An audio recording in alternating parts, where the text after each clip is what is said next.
সংস্থার ব্যবস্থা করতে চাই। আমরা উল্লেখ করেছি কিভাবে আমরা আমাদের দেশের মানুষের কাছে স্বাস্থ্য সেবা পৌঁছে দিতে চাই। প্রিয় ভাই বোনেরা, এই পরিকল্পনাগুলোকে যদি সফল করতে হয়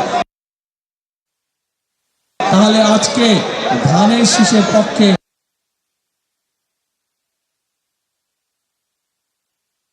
সম্পর্কে আপনাদের সামনে অনেক কথা বলতে পারতাম, কিন্তু আমি সেই বিতর্ক সেই সব কথায় যেতে চাই না। কারণ আমি হয়তো সেই সব কথা বলতে পারি, কিন্তু সেই সব কথা যদি আমি বলি তাহলে কি এলাকার মানুষ বা দেশের মানুষের কোনো উপকার হবে? কোনো উপকার হবে না। দেশের মানুষ জানতে চায় যে বিএনপি বা অন্য রাজনৈতিক দল দেশ গঠনে কি কি পরিকল্পনা করতে চায়, মানুষের ভাগ্যের পরিবর্তনে কি কি পরিকল্পনা করতে চায়। প্রিয় ভাই বোনেরা, আমরা দেশের যে জনসংখ্যা তার অর্ধেক নারী। আপনারা জানেন দেশের যে খালেদা জিয়া যতবার দেশ পরিচালনার সুযোগ পেয়েছেন উনি চেষ্টা করেছেন দেশের নারীদেরকে শিক্ষা ব্যবস্থা ফ্রি করে দিতে, এবং সেই জন্যই এই দেশে বাংলাদেশে আমাদের মেয়েরা ক্লাস 1 থেকে শুরু করে ক্লাস 12 পর্যন্ত তাদের শিক্ষা ব্যবস্থা ফ্রি হয়েছে। প্রিয় ভাই বোনেরা, আমরা এবার ইনশাল্লাহ আপনাদের দোয়ায়, আল্লাহর রহমতে, আপনাদের সহযোগিতা, আল্লাহর রহমতে বিএনপি সরকার গঠন করলে আমরা এই যে গত 2 যুগ ধরে যে 3 যুগ ধরে মেয়েরা শিক্ষিত হচ্ছে সারা বাংলাদেশে এই নারীদেরকে আমরা অর্থনৈতিকভাবে স্বাবলম্বী করে গড়ে তুলতে চাই, এবং এই জন্য সমগ্র বাংলাদেশে আমরা মায়েদের কাছে প্রত্যেকটি ঘরের গৃহিণীর কাছে আমরা ফ্যামিলি কার্ড পৌঁছে দিতে চাই, যেই ফ্যামিলি কার্ডের মাধ্যমে সরকারের পক্ষ থেকে তাদেরকে সহযোগিতা করা হবে, এবং সেই সহযোগিতার মাধ্যমে ধীরে ধীরে বাংলাদেশের প্রত্যেকটি খেটে খাওয়া মানুষ, প্রত্যেকটি খেটে খাওয়া নারী, প্রত্যেকটি খেটে খাওয়া পরিবার ধীরে ধীরে স্বাবলম্বী হয়ে গড়ে উঠবে। প্রিয় ভাই বোনেরা, এই এলাকায় যেরকম বহু শিক্ষিত নারী পুরুষ আছে যারা বেকার হয়ে বসে আছে, তাদের হাতে শিক্ষার আলো আছে কিন্তু বেকার হয়ে বসে আছে, ঠিক একইভাবে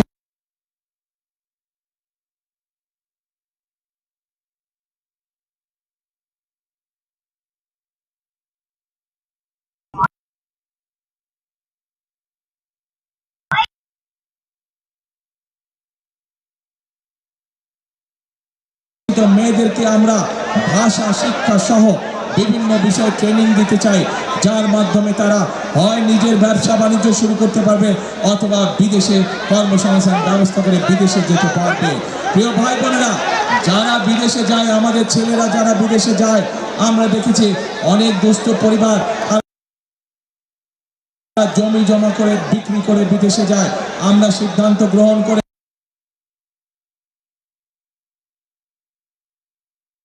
সমগ্র বাংলাদেশের কৃষক ভাইদের কাছে আমরা কৃষি কার্ড পৌঁছে দিতে চাই, যার মাধ্যমে কৃষক ভাইরা সরকারের পক্ষ থেকে সরাসরি তাদের কাছে তাদের প্রয়োজন এবং কীটনাশক ঔষধ পৌঁছাবে। শুধু তাই নয়, আপনারা যারা ঢাকা 15 অধিবাসী, আপনাদের আত্মীয় স্বজন পরিবারের অনেক সদস্য আছে যারা গ্রামে বাস করে এবং কৃষি কাজ করে, আছে না এরকম? প্রায় প্রত্যেকটি মানুষের আছে এরকম। আমরা সিদ্ধান্ত গ্রহণ করেছি 10,000 টাকা পর্যন্ত কৃষি লোন সুদ সহ ইনশাল্লাহ আমরা মওকুফ করব 12 তারিখে যদি আমরা সরকার ইনশাল্লাহ গঠন করি।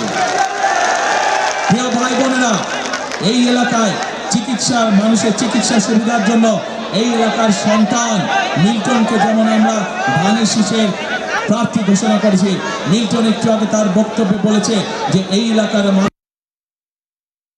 মানুষের চিকিৎসা সুবিধার জন্য একটি হাসপাতালের প্রয়োজন। আমরা সারা বাংলাদেশের মানুষের কাছে আমরা পৌঁছে দেবার জন্য আমরা হেলথ কেয়ার নিযুক্ত করতে চাই, যারা গ্রামে গ্রামে যাবে, বিশেষ করে তারা চিকিৎসা সুবিধা দিবে। এই এলাকার মানুষের প্রয়োজনের জন্য আমরা ইনশাআল্লাহ মিল্টন যে দাবি করেছে সরকার গঠন করলে আমরা সেই হাসপাতাল পর্যায়ক্রমিকভাবে এখানে আমরা স্থাপন করব। এই এলাকার মানুষের আরেকটি বড় সমস্যা আছে, 100 ফিটের যে রাস্তাটির কথা এখানে মিল্টন উল্লেখ করেছে। এই প্রক্রিয়াটি দেশনেত্রী খালেদা জিয়ার সরকারের সময় শুরু হয়েছিল, কিন্তু বিগত স্বৈরাচারের সময় এ ব্যাপারে কোনো পদক্ষেপ। দেশনেত্রী খালেদা জিয়া এই কাজটি শুরু করেছেন। আজ এই মানুষগুলোর সামনে আমি বলে যেতে চাই যে ইনশাআল্লাহ বিএনপি আগামীতে সরকার গঠন করলে দেশ এবং দেশের মানুষের ভাগ্যের পরিবর্তনের কাজ করবে, তার কথা আপনাদের সামনে তুলে ধরেছি। প্রিয় ভাই বোনেরা, আমরা দেশের নারীদের জন্য পরিকল্পনা গ্রহণ করেছি কিভাবে দেশের নারীদেরকে আরো ক্ষমতায়ন করা যায়। আমরা দেশের কৃষকদেরকে কিভাবে অর্থনৈতিক যাতে অর্থনৈতিক মেরুদণ্ড শক্তিশালী করা যায় সেই পরিকল্পনা গ্রহণ করেছি। দেশের মানুষের স্বাস্থ্য সেবা কিভাবে পৌঁছে দিতে পারবো সেই পরিকল্পনা গ্রহণ করেছি। দেশের তরুণ যুবক সমাজের সদস্য যারা ছেলে হোক মেয়ে হোক কিভাবে তাদের কর্মসংস্থানের ব্যবস্থা করব, আইটি সহ ভোকেশনাল সহ বিভিন্ন টেকনিক্যাল ইনস্টিটিউশন গঠনের মাধ্যমে সেই পরিকল্পনা আপনাদের সামনে তুলে ধরেছি। কিন্তু প্রিয় ভাই বোনেরা, এই সকল পরিবর্তন যদি করতে হয়, এই সকল পরিকল্পনা যদি বাস্তবায়ন করতে হয়, তাহলে আমি এবং আমার দল বিএনপির আপনাদের সহযোগিতা সমর্থন ছাড়া সম্ভব নয়। আমি আপনাদের কাছে জানতে চাই, বিএনপি একটি রাজনৈতিক দল হিসাবে আপনাদের সামনে তার পরিকল্পনা উপস্থাপন করেছে, কিন্তু ঢাকা 15 প্রিয় অধিবাসী বৃন্দ, আমি আপনাদের কাছে 12 তারিখের আপনাদের পরিকল্পনা জানতে চাই। আপনাদের কি পরিকল্পনা 12 তারিখে? বুঝি না কি পরিকল্পনা, মানে শেষ। ইনশাআল্লাহ প্রিয় ভাই বোনেরা, আজকে আমি আমার দলের পক্ষ থেকে এতটুকু কথা আপনাদেরকে বলতে পারে যে ইনশাআল্লাহ 12 তারিখে আপনারা আপনাদের পরিকল্পনায় সফল হলে বিএনপি পর্যায়ক্রমিকভাবে যে সকল পরিকল্পনা দেশের মানুষের জন্য গ্রহণ করেছে এবং এই এলাকার মানুষের জন্য যে সকল প্রতিশ্রুতি আমরা আপনাদের সামনে তুলে ধরেছি, পর্যায়ক্রমিকভাবে আল্লাহর রহমতে ইনশাআল্লাহ আমরা সেগুলি বাস্তবায়ন করব। প্রিয় ভাই বোনেরা, বিএনপি সকল সময় বিশ্বাস করে যে জনগণই হচ্ছে বিএনপির সকল ক্ষমতার উৎস। আমরা আপনাদের কাছে এমন কোন প্রতিশ্রুতি দিতে চাই না যা মানুষের সাধ্যের মানুষের ক্ষমতার বাইরে। আমরা মানুষের প্রতিশ্রুতি মানুষের পক্ষে বাস্তবায়ন করা সম্ভব, সেই জন্যই আমরা আপনাদের কাছে দিয়েছি। আমরা আপনাদের কাছে এমন কোন প্রতিশ্রুতি দেয়নি যা এই ইহ জগতে। প্রিয় ভাই বোনেরা, কথা একটাই, কাজ একটাই। দেশকে পুনর্গঠন করতে হবে। দেশনেত্রী বেগম খালেদা জিয়া, ওনার সন্তান হিসাবে আমি জানি ওনাকে বিভিন্ন সময় বিভিন্ন প্রস্তাব দেওয়া হয়েছিল স্বৈরাচারের পক্ষ থেকে চলে যা, কিন্তু দেশনেত্রী বেগম খালেদা জিয়া এই দেশের মানুষকে ছেড়ে কোথাও যান নাই। ওনাকে শত নির্যাতন জুলুমের মুখেও এই দেশের মানুষকে ফেলে তিনি যান নাই। এই দেশেই তিনি ছিলেন তার জীবনের শেষ দিন পর্যন্ত। প্রিয় ভাই বোনেরা, আমাদের সকলের প্রথম এবং শেষ ঠিকানা এই বাংলাদেশ। কাজে এই বাংলাদেশকেই আমাদের গড়ে তুলতে হবে, আমাদের জন্য গড়ে তুলতে হবে, আমাদের সন্তানদের জন্য গড়ে তুলতে হবে, যাতে করে এই দেশে এই বাংলাদেশের মানুষ তার চিকিৎসা সুবিধা পায়, যাতে করে এই দেশের সন্তানরা এই দেশেই শিক্ষা গ্রহণ করতে পারে, যাতে করে এই দেশে এই তরুণ সমাজের সদস্যরা, মেয়েরা, ছেলেরা তাদের কর্মসংস্থানের ব্যবস্থা করতে পারে। সেই জন্য প্রিয় ভাই বোনেরা, একটি কথাই আমি বলি, আপনারা নিশ্চয়ই শুনেছেন, যদি আমার সাথে একমত হন তাহলে দরকার আমার সাথে কথাটি বলবেন, করব কাজ কি ভাই, করব কাজ সবার আগে বাংলাদেশ।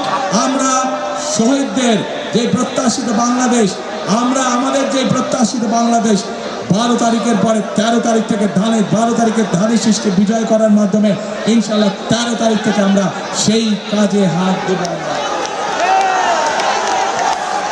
প্রিয় ভাই বোনেরা, এই যে মঞ্চের এই পাশে জুলাই আহত পরিবারের সদস্য আছেন, এই জুলাই আহত এবং শহীদ পরিবারের যে সদস্য আছে তারা জানে স্বজন হারানোর বেদনা।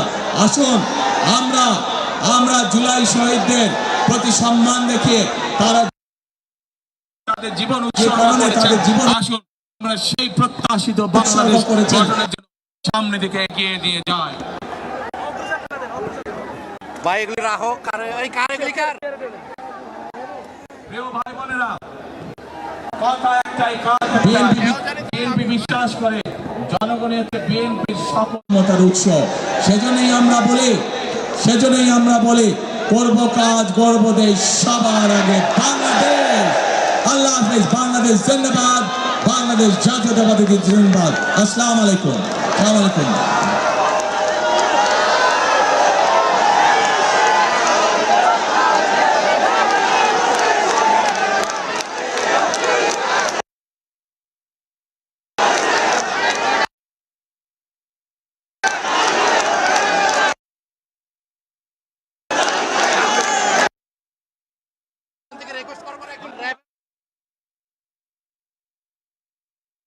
দলের পক্ষ থেকে আনুষ্ঠানিকভাবে ধানের শীষ তুলে দিলাম আপনাদের সামনে।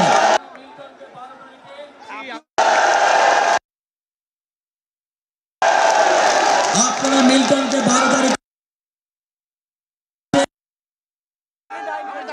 কিন্তু আপনি আমার ব্যবহার অনেক ভালো, আপনি খারাপ ব্যবহার করবেন। ঠিক আছে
আমি তোমার রাত দেখা কেমন আসসালামাইকুম চাঁদ ভাইয়ের ছেলে সমাপ্তি ঘোষণা করতেছি এখন। এবং আজকে আপনারা সবাই এখানে আসছেন, ছাত্রদল, যুবদল, সচেতন, মহিলা দল এবং শ্রমিক দল, সবাইকে আমি কাফলতার পক্ষ থেকে ধন্যবাদ স্থাপন। আমাদের কাফলদানা নেতৃবৃন্দ সবাইকে ধন্যবাদ জানাই। আসসালামু আলাইকুম রাহমাতুল্লাহ। এই জায়গায় আজকে আমাদের সমাপ্তি ঘোষণা করা হলো। আসসালামু আলাইকুম।